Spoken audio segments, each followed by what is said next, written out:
അപ്പോൾ നമ്മൾ വണ്ടിയൊന്നും എടുത്തിട്ടുണ്ടായിരുന്നില്ല. വണ്ടി അവിടെ തന്നെ നമ്മൾ അടുത്ത് തന്നെ നിൽക്കുന്നുണ്ട്. ഇവിടുന്ന് പോകുന്നില്ല ആൾ. ഇവിടെ നോക്കിയാൽ അത്യാവശ്യം തേക്കടിയുടെ ടൗണും കാര്യങ്ങളൊക്കെ കാണാൻ വേണ്ടി പറ്റും. അവിടെ എന്താ ആക്സിഡൻ്റ് ആയിട്ടുണ്ട്. ഹലോ ഗൈസ്, ഒരു പുതിയൊരു വ്ളോഗിലേക്ക് സ്വാഗതം. ഇപ്പം നമ്മളിപ്പോൾ തേക്കടിയിലേക്കുള്ള യാത്രയിലേക്കുള്ള വഴിയാണ്. നമ്മൾ വാഗമണിൽ നിന്നാണ് തേക്കടിയിലേക്ക് ഇപ്പോൾ വന്നുകൊണ്ടിരിക്കുന്നത്. എൻ്റെ ലാസ്റ്റ് വീഡിയോ കണ്ടവർക്ക് മനസ്സിലാവും.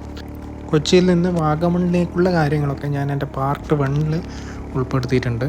അതിപ്പോൾ കാണാത്തവരാണെങ്കിൽ നിങ്ങൾക്ക് ഇതിൻ്റെ പ്രീവിയസ് വീഡിയോസ് നോക്കിയാൽ മനസ്സിലാവും. ഈ വീഡിയോ എന്ന് പറയുന്നത് വാഗമണിൽ നിന്ന് തേക്കടിയിലേക്കുള്ള പാർട്ടാണ്. അപ്പോൾ നമ്മൾ റൂംസൊക്കെ ഓൾറെഡി ബുക്ക് ചെയ്തിട്ടുണ്ട്. നമ്മളിപ്പോൾ അവിടേക്കാണ് പോകുന്നത്. പക്ഷെ അവിടെ പോകുന്നതിന് മുന്നേ നമുക്ക് കുറച്ച് കാര്യങ്ങളൊക്കെ കാണാനുണ്ട്. നിങ്ങൾ ഈ വീഡിയോയുടെ തമ്പനെയിൽ കണ്ട പോലെ തന്നെ ഒരു ലൊക്കേഷൻ എന്ന് പറയുന്നത് ചാർലി സിനിമയിൽ ദുൽഖർ കുളിക്കുന്ന ഒരു കുളമില്ലേ, ആ കുളത്തിലോട്ടാണ് നമ്മളിപ്പോൾ ആദ്യം തന്നെ പോകാൻ പോകുന്നത്. വീഡിയോസിലൊക്കെ നിങ്ങൾ ചില വീഡിയോസിലൊക്കെ കണ്ടിട്ടുണ്ടാവും. അപ്പം നല്ല രസമാണ് കാണാൻ വേണ്ടിയിട്ട്. എന്തായാലും നമുക്കും അവിടം വരെ ഒന്ന് പോയി നോക്കാം. നമ്മളിപ്പോൾ പോകുന്ന റൂട്ട് ഞാൻ അവിടേക്ക് മാപ്പ് ഇട്ട് നോക്കി.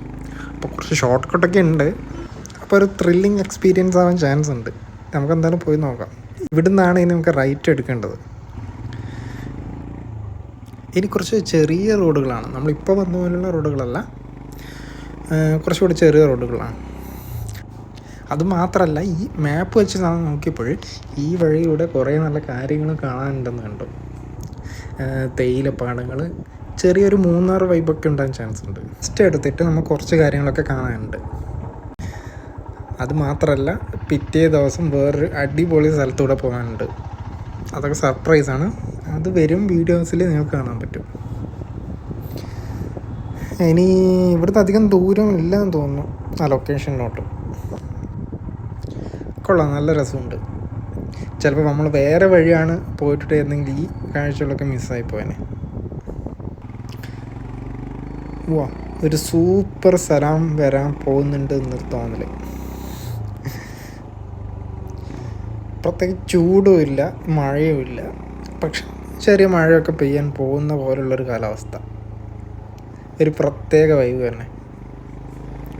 നല്ല രസമുണ്ട് ഇപ്പോൾ ഇതിലൂടെ പോകാൻ വേണ്ടിയിട്ട്. വെയിലില്ലാത്തതുകൊണ്ടായിരിക്കാം, അതുകൊണ്ട് തന്നെ കാഴ്ചകളൊക്കെ സൂപ്പറായിട്ടുണ്ട്. ഇതുപോലത്തെ വഴിയിലൂടെയൊക്കെ പോകുമ്പോൾ പ്രത്യേക ഒരു ഫീലിങ്സാണ്. 2 ഭാഗത്തും തേയിലത്തോട്ടങ്ങളും, അതിലൂടെ ഒരു ബൈക്ക് റൈഡ്, അതൊരു ചെറിയ മഴയൊക്കെ പെയ്യാൻ പോകുന്നൊരവസ്ഥയിൽ എന്താ രസമല്ലേ. എന്തായാലും നമുക്ക് മെല്ലെ ഈ വഴി അങ്ങ് പോകാം. ഇനി എന്തൊക്കെ കാഴ്ചകളുണ്ട് കാണാൻ നമുക്ക് നോക്കാം. ഈ വഴി പോകുമ്പോഴേ കേരളത്തിലാണെന്ന് തോന്നുന്നേയില്ല, എന്തോ ഒരു പ്രത്യേക ഒരു വൈബ്. കൊള്ളാം.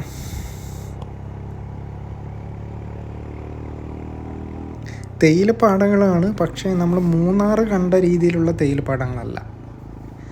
മൂന്നാറൊക്കെ ഒരു പ്രത്യേക ഓർഡറിലായിരിക്കും തേയിലപ്പാടങ്ങൾ ഉണ്ടായിട്ടുണ്ടാകുന്നത്.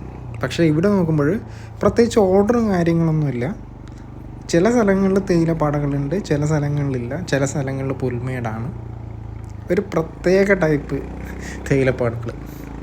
അതുകൊണ്ട് തന്നെയാണെന്ന് തോന്നും മൂന്നാറുമായിട്ട് കമ്പയർ ചെയ്യുമ്പോൾ ഇവിടെ ഒരു ഇതുവഴി യാത്ര ചെയ്യുമ്പോൾ ഒരു പ്രത്യേക വൈബുണ്ട്, നല്ല രസമുണ്ട്. ഇതുവഴിയൊക്കെ പോകുമ്പോഴാണ് ഒരു പാട്ടൊക്കെ പാടി നല്ല എൻജോയ് ചെയ്ത് പോകാൻ ഒരു പ്രത്യേക വൈബുള്ളത്.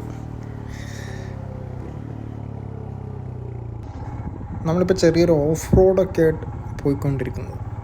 ഞാൻ പറഞ്ഞില്ല നേരത്തെ, ചെറിയൊരു ഷോർട്ട് കട്ടൊക്കെ ഉണ്ട് ഇനി അവിടേക്ക് പോകാൻ വേണ്ടിയിട്ട്. കുഞ്ഞു കുഞ്ഞു വഴികളാണ്, പക്ഷെ നല്ല രസമുണ്ട് പോകാൻ വേണ്ടിയിട്ട്. ഇനി അധികം ദൂരമില്ല. എനിക്ക് തോന്നുന്നു മാപ്പിൻ്റെ ഒരവസ്ഥ കണ്ടിട്ട് ഏകദേശം എത്താനായിട്ടുണ്ട്. ചെറിയ മഴച്ചാറ്റലൊക്കെ ഉണ്ട്, പക്ഷെ അതൊന്നും കുഴപ്പമില്ല. വലിയ മഴ ഉണ്ടാകുന്നിരുന്നാൽ മതി.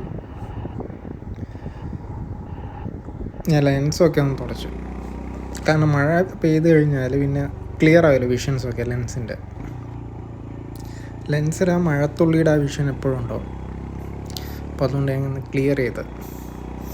ഓക്കെ, ചെറു വഴിയാണെങ്കിലും ഈ റൂട്ട് കൊള്ളാം.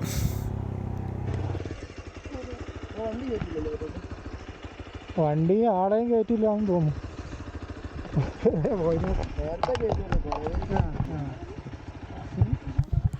ഓക്കെ, നമ്മളപ്പോൾ ആ ചാർലി മൂവിയുടെ ലൊക്കേഷനിൽ അങ്ങനെ എത്തി.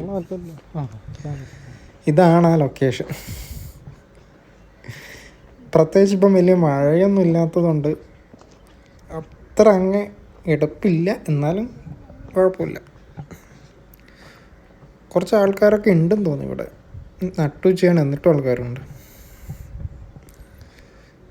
ഇതാണ് ആ കുളം. നേരത്തെ ഉണ്ടായിരുന്ന അത്ര വെള്ളമില്ലാന്നോ, സിനിമയിൽ എനിക്കൊന്നും കുറേ കൂടെ നല്ല വെള്ളം ഉണ്ടായിരുന്നു, നല്ല ക്ലിയർ വാട്ടർ. ഇപ്പം വെള്ളം കുറവാണ്. എന്തായാലും കുഴപ്പമില്ല. ഇതൊരു പ്രൈവറ്റ് പ്രോപ്പർട്ടിയാണ്, അപ്പോൾ അതുകൊണ്ട് നമുക്ക് വണ്ടിയൊന്നും ഇതുവരെ കൊണ്ടുവരാൻ അനുവാദമില്ല. ഓൾറെഡി അവിടെ ഒരു ബോർഡ് ഉണ്ടായിരുന്നു. അപ്പോൾ നമ്മൾ വണ്ടിയൊന്നും എടുത്തിട്ടുണ്ടായിരുന്നില്ല. വണ്ടി അവിടെ തന്നെ വെച്ചിട്ട് നടന്നു വരിക ചെയ്ത്.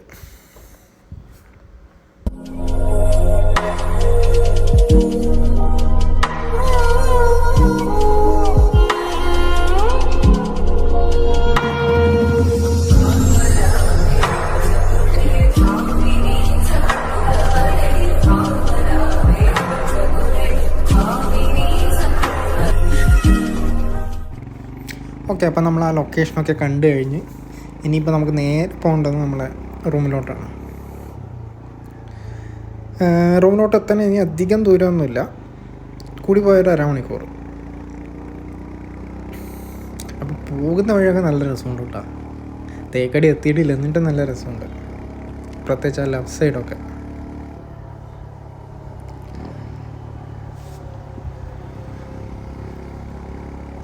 അവിടെ എന്താ ആക്സിഡൻ്റ് ആയിട്ടുണ്ടെന്ന് തോന്നുന്നു.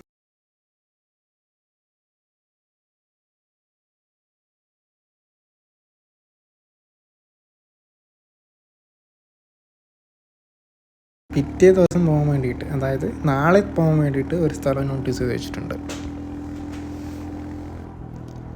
ഇതിന് മുന്നേ ഞാൻ തേക്കടി വന്നിട്ടുണ്ടായിരുന്നു, ചെറുപ്പത്തിലായിരുന്നു. അതായത് ചെറുപ്പത്തിലൊരു 10 വയസ്സൊക്കെ ഉള്ളപ്പോഴായിരുന്നു വന്നിട്ടുണ്ടായിരുന്നത്. അതിന് ശേഷം ഇപ്പോഴാണ് ഇനി വരുന്നത്. തേക്കടി എന്നൊക്കെ കേൾക്കുമ്പോൾ എൻ്റെ മനസ്സിൽ ആദ്യം വരുന്നത് ആനയുടെ ചിത്രം.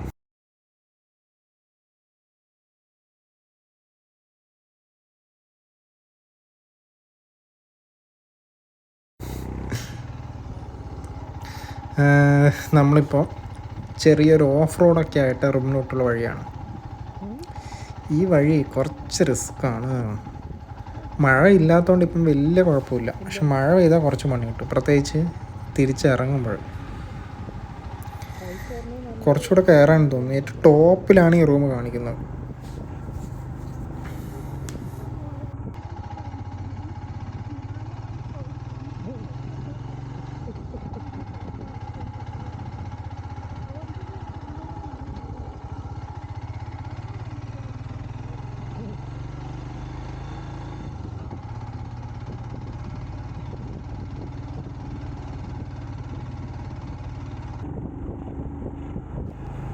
ഇതിപ്പോൾ കയറിയിട്ടും എത്തുന്നില്ലല്ലോ. ഓൾമോസ്റ്റ് 1 കിലോമീറ്ററോളിപ്പം ഡയറക്റ്റ് കുത്തനെ കയറി. അത് തന്നെ, നമ്മൾ ഓൾമോസ്റ്റ് എത്തി. നേരെ കാണുന്ന ബിൽഡിങ്ങാണ് നമ്മുടെ ആ റൂം.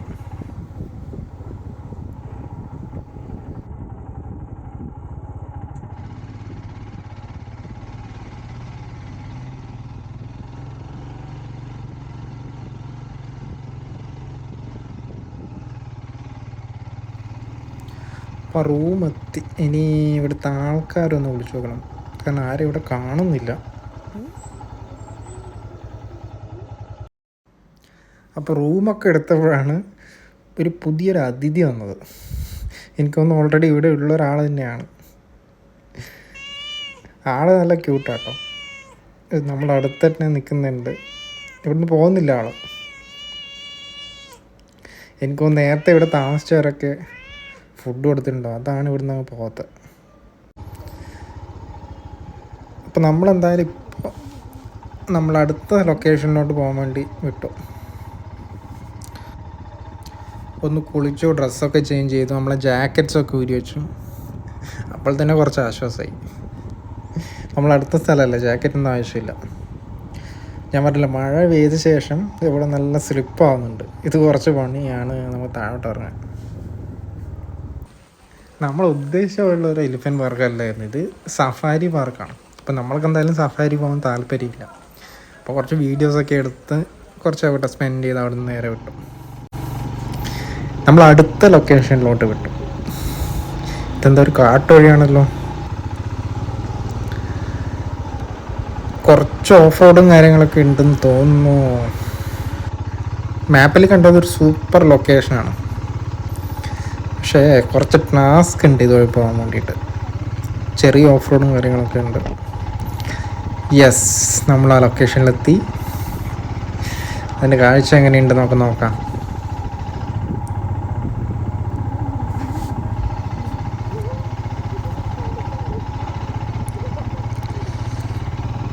വാ, സൂപ്പർ.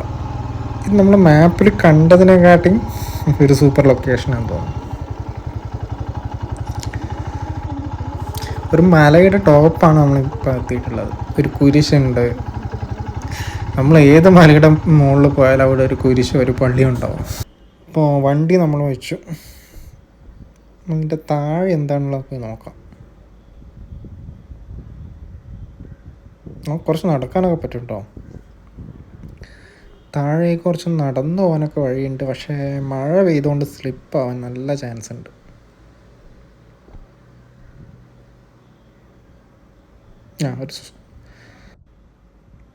ഇവിടെ നോക്കിയാൽ അത്യാവശ്യം തേക്കടിയുടെ ടൗണും കാര്യങ്ങളൊക്കെ കാണാൻ വേണ്ടി പറ്റും. കൊള്ളാം, ചെറിയ കോടയൊക്കെ ഉണ്ട്. വൈകുന്നേരം ആയതുകൊണ്ടായിരിക്കാം.